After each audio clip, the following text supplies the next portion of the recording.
Hey guys, so in your Dream Cars activity, you explored a little bit about exponential growth and decay, in particularly exponential decay, where the value of your car loses its value year after year.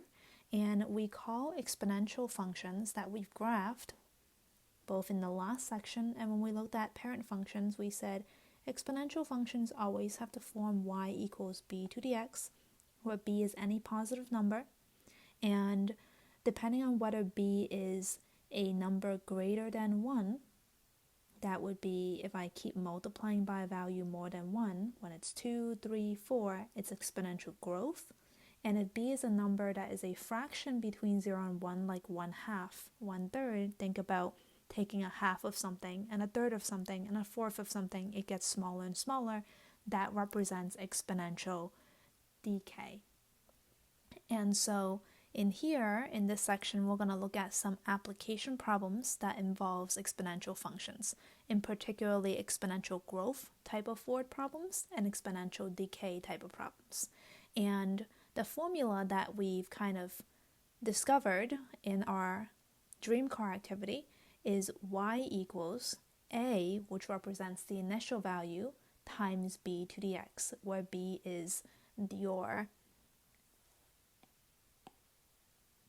growth rate that you're going to multiply every time. And so for exponential growth and decay, it's actually the same formula.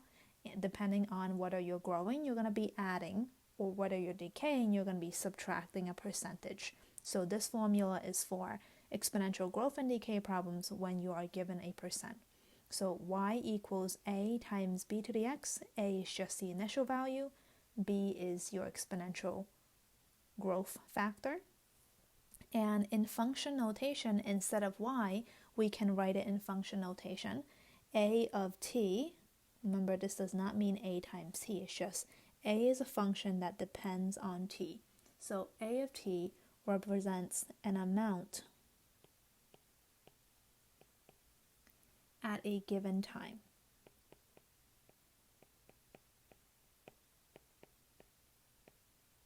So for example, the car problem, how much is my car worth after 5 years? That would be y, the value of my car. So a of t represents the amount that my object is worth after t years, t months. So in our case, t is going to represent a time interval. And usually it's years, but it could be months, it could be weeks, whatever the time interval in the problem is. And then instead of little a, they use a sub 0 to represent the initial amount or the original amount. So how much was your car or your computer worth initially when you got it? And then finally, r represents the rate as a decimal. So is it increasing? Is it growing by 10%, or is it decreasing by 10%? Always written as a decimal. So this formula is what we're going to use to solve all of these exponential growth and decay problems in this section. And so when we are growing, so we can actually simplify this equation. If we don't write it in function notation, the amount that we have at a given time can be y is equal to little a, which represents the amount that we start with, the initial amount, times 1 plus r. If it's increasing, growing, we're going to add a certain percentage, raised to the t power. So this is the simplified formula. And then for exponential decay is the same, except so the amount that we have at a given time, y, can be calculated by a, the initial value, how much we start with, times 1 minus r, because we're losing value, we're going to be subtracting a percentage, raised to the t power, depending on how much time has passed. So if we are increasing value, exponential growth, we're going to add r, and if we are losing value, we're going to subtract r, and r is the percent that we're adding or losing as a decimal. So let's look at an example. Enrollment. So we've got student enrollment of Self High School was 1,310 students in 1998, and it has increased by about 10% every year since then. So we want to start by writing an exponential growth model. We know that it's growth because it's increasing. That gives the school's enrollment, E, in terms of T, where T is the number of years since 1998. And so they want us to write an equation in function notation. So the enrollment, E, is a value that depends on how much time has passed. So enrollment depends on how much time has passed. So the enrollment as a function can be calculated by the initial amount, right? Because it's exponential growth, we're going to be using this formula, y equals a times 1 plus r raised to the t power. Just writing it in function notation. So that would be little a is the initial amount. Initially in 1998, we start with 1,310 students, and then every year after that, I'm going to be adding 10%. So r is going to be 10% written as a decimal raised to the t power. So now I have an equation where I can calculate the enrollment based on time. And in part B, it says, based on this model, how many students will be enrolled at Self High School in 2019? And so let's simplify this equation a little bit so it's easier for us to use. I'm going to say y equals 1,310 times 1 plus 0.10 is 1.10 raised to the t power. And it's asking you how many students, so it's asking you for y, will be enrolled at Self High School in 2019. So if 1998 we start with 1,310 students, how many years has passed since 1998 to get to 2019? In order to figure that out, we have to do a little bit of math. So 2019 is when we subtract 21 years since 1998. Okay, and because we picked 1,310 to be our initial amount, then 1998 is just set to be time equals 0. And so t represents how many years since 1998, since my initial amount. And so to calculate that, we're going to have 1,310 students is what we started with in 1998.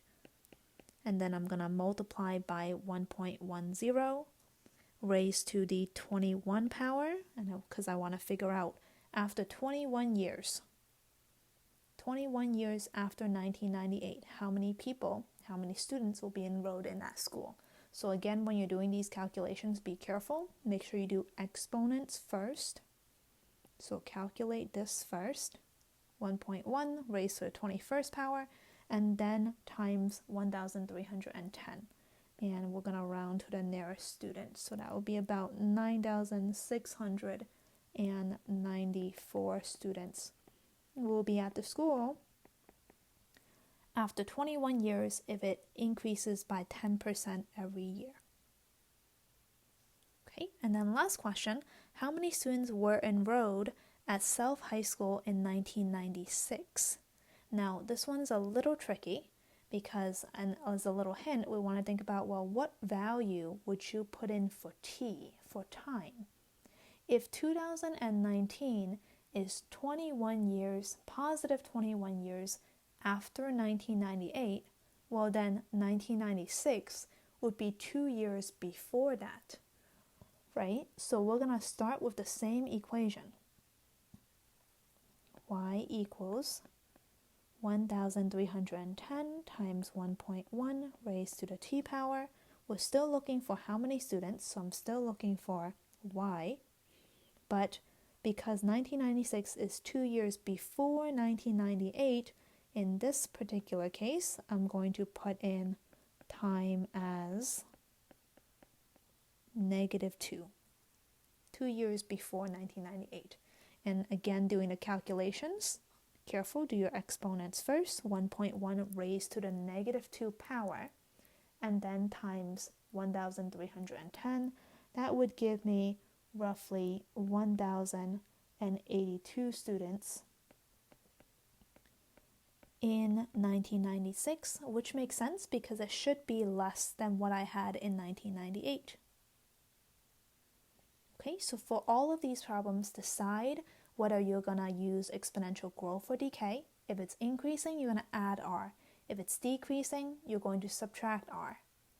Okay, so you're going to fill in your r value and your initial value. This you can usually always fill in. How much is it increasing or decreasing by? And then what amount do you start with? And your two variables are y and t. How much time has passed?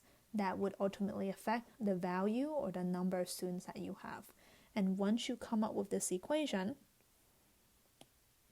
then this is the equation that you're going to use to solve every part of your problem once you have set that up. One last example. You buy a mountain bike for $200, but then after you buy it, the value of your bike decreases by 23% every year. So your bike loses 23% of its value every year.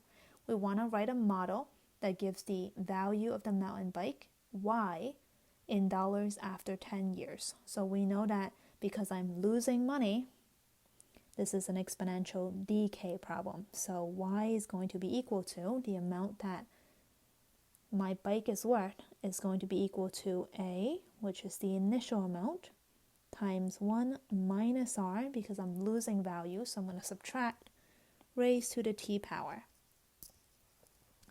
So filling in the information that I have, the amount my bike is worth is going to be $200, that is the initial amount, times 1 minus 23%, is my rate. As a decimal, that's 0.23 raised to the t power.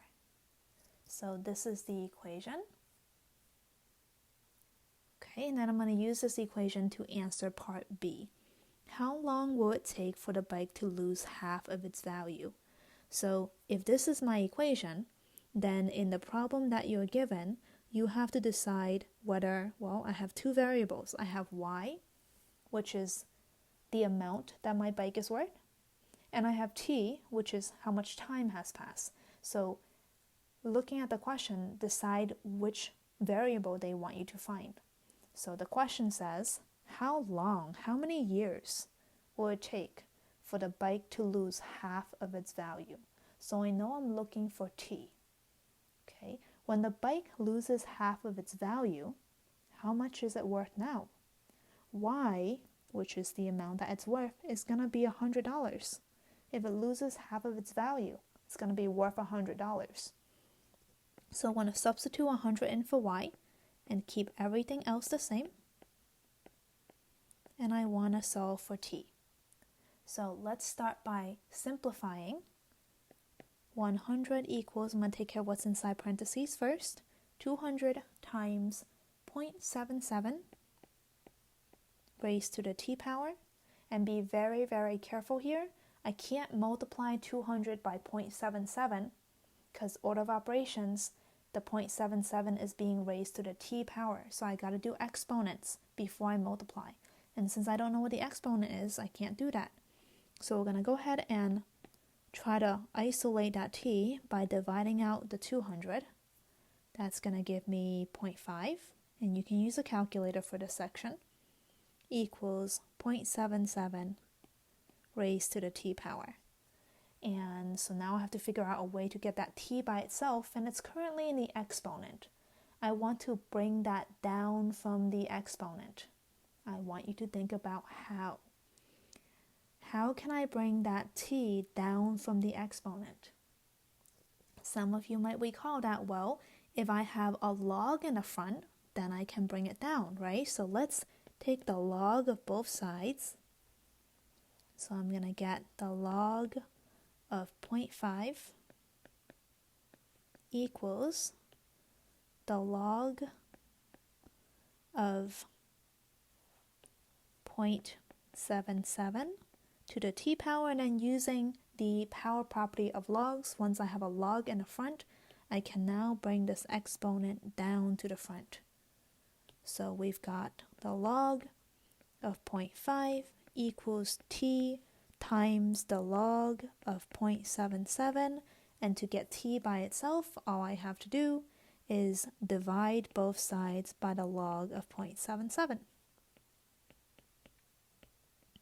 And again, when you're putting this in, careful of your parentheses, make sure you close your parentheses.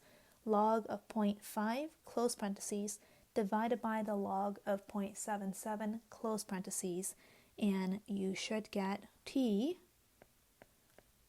as roughly 2.652 years. So it looks like it takes a little over 2.5 years for this mountain bike to lose half of its value. So as you do the 3 practice problems for practice, always start with the initial equation, which is this right here, either plus r or minus r, depending on whether you're increasing or decreasing value. R is your percent as a decimal. A is your initial value. You can always fill those in.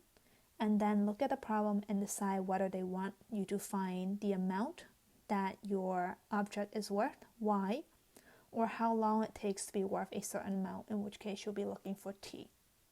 And for all of this section, you can be using your calculator.